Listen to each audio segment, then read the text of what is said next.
What is good, people? Hope you're all doing well. Welcome back, as per usual, to more esports talk. And today we talk more about controversy of organizations not paying players. And, well, actually, someone's taking up a notch and stepping back and saying, hey, we're not going to allow that. Surprise, surprise, Riot Games actually responding for the TCL, that being Galatasaray FC. I know I probably mispronounced it, but I've been trying my best to try and pronounce it correctly, guys. A football club, I would say, in the Turkish scene, most notably have entered esports alongside many football clubs who have. Galatasaray, though, one of the few, and actually one of the few from the Turkish scene as well, who are not paying their players. We've talked about this in the past alongside the likes of Besiktas. There are other League of Legends organizations and plenty of esports orgs who are not paying their players. This is one of the first times we actually see a developer and the big man in itself, that being Riot Games, come back and say, hey, you're not going to compete until you pay your players. Actually, in breaking news, as of, I would say, a couple of days ago, sorry, I'm a bit behind on this channel here, guys, they have actually been suspended from participating in the next split of TCL until they pay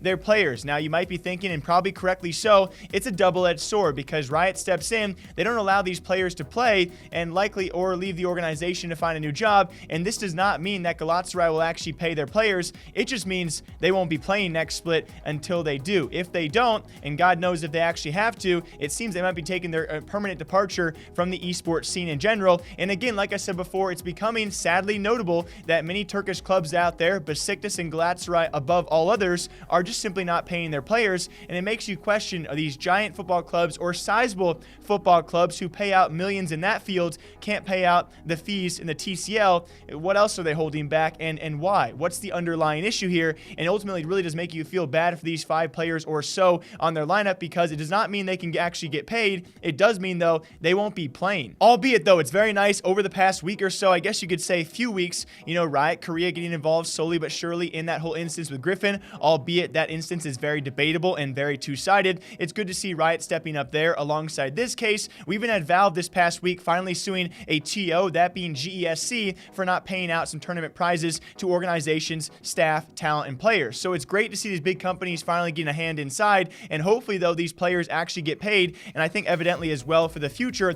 hopefully they can find a new home. As of right now for TCL, they will continue next split, it does seem, with only 9 teams instead of 10. Galatasaray, I hope I'm pronouncing that correctly, has not been paying their players. They have now been called out. If they don't play, they will not play. If they don't pay, they won't. If they don't pay, they will not play. Unfortunately, the same goes for their players. Until next time, guys, my name is Jake, breaking down esports gaming news here every single day, all day long. My DMs are always open. If there's a story you want me to cover, I will surely cover it as soon as possible. Until next time, take care. Bye-bye.